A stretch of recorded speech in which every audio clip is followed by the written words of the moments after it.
আলাইকুম। আমার চ্যানেলের নতুন আরেকটি এপিসোডে আপনাদের সবাইকে স্বাগতম।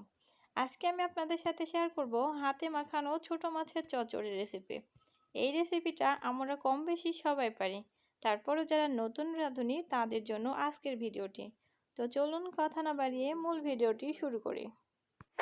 ছোট মাছের চচ্চড়ি রান্না করার জন্য আমি এখানে 500 গ্রামের মতো পাঁচমিশালি ছোট ছোট মাছ নিয়েছি।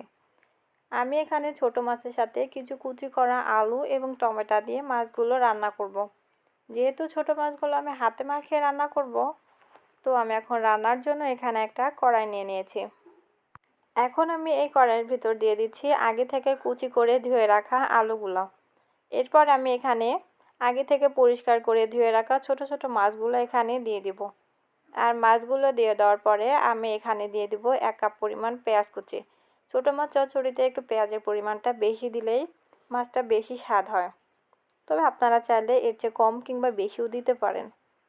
পেঁয়াজগুলো দেওয়ার পরে আমি এখানে দিয়ে দিব সরিষা বাটা আর দিয়ে দিব ধনেপাতা বাটা। এরপর আমি এখানে দিয়ে দিব কাঁচামরিচ বাটা, রসুন বাটা আর এখানে দিয়ে দিব জিরা গুঁড়া, ধনিয়া গুঁড়া এবং লাল মরিচের গুঁড়া। আমি এখানে আগে কিন্তু কাঁচামরিচ বাটা দিয়েছি, তারপরও আমি এখানে কিছুটা পরিমাণ শুকনো মরিচের গুঁড়াও ইউজ করছি। এরপর আমি এখানে দিয়ে দিব 2টা টমেটো কুচি। তারপর এখানে দিয়ে দিব হলুদের গুঁড়া। হলুদের গুঁড়াটা দিয়ে দেওয়ার পরে আমি এখানে দিয়ে দিচ্ছি স্বাদ মতো লবণ।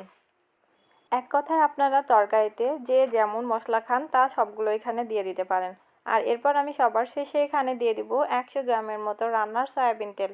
আর তেলটা দিয়ে দেওয়ার পরে আমি এভাবে হাতের সাহায্যে মশলার সাথে মাছগুলো খুব ভালোভাবে এভাবে একটু ম্যারিনেট করে নেব। আর এভাবে 1 থেকে 2 মিনিট খুব ভালোভাবে মাখিয়ে নেওয়ার পরে আমি এখানে দিয়ে দিব কিছুটা ঝোলের পানি। আমি একবারেই পানিটা ইউজ করে নিচ্ছি। এরপর আরও কিছুক্ষণ আমি মাখিয়ে নিয়ে আমি একটা ঢাকনার সাহায্যে মাছগুলো এভাবে একটু ঢেকে দিব। মাছগুলো ম্যারিনেট করার সময় কিন্তু আমি কড়াইটা অফ চুলার উপরে রেখেই কিন্তু মাছগুলো খুব ভালোভাবে হাতে মাখিয়ে নিয়েছিলাম। ঢাকনাটা দিয়ে আমি 10 মিনিটের মতো মাছটা খুব ভালোভাবে জাল করে নিয়েছি। দেখুন আমাদের তরকারিতে কিন্তু এখন বলক চলে এসেছে। এখন আমি নেড়ে চেড়ে কিছুটা মিশিয়ে নিচ্ছি আর তরকারিতে লবণ ঠিকঠাক আছে কিনা একটু চেক করে নিচ্ছি।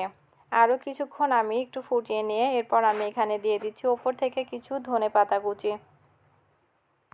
তরকারিতে ধনেপাতা দিয়ে দেওয়ার পরে আমি আবারও কিছুক্ষণ নেড়ে চেড়ে এটাকে ঢাকনা দিয়ে ঢেকে দিচ্ছি।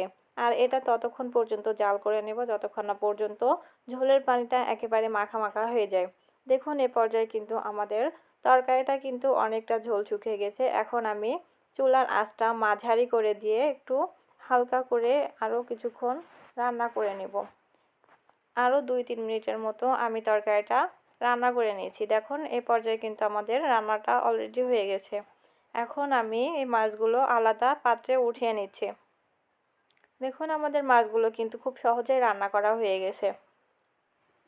যারা নতুন রাঁধুনি রয়েছে তারা কিন্তু এই রেসিপিটা ফলো করে খুবই কম সময়ে এবং খুবই সহজভাবে ছোট মাছের চচ্চড়িটা রান্না করে নিতে পারেন।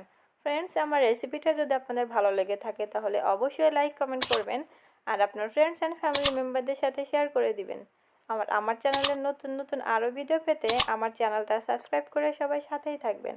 আজ এ পর্যন্তই। সবাই ভালো থাকবেন, সুস্থ থাকবেন। আল্লাহ হাফেজ।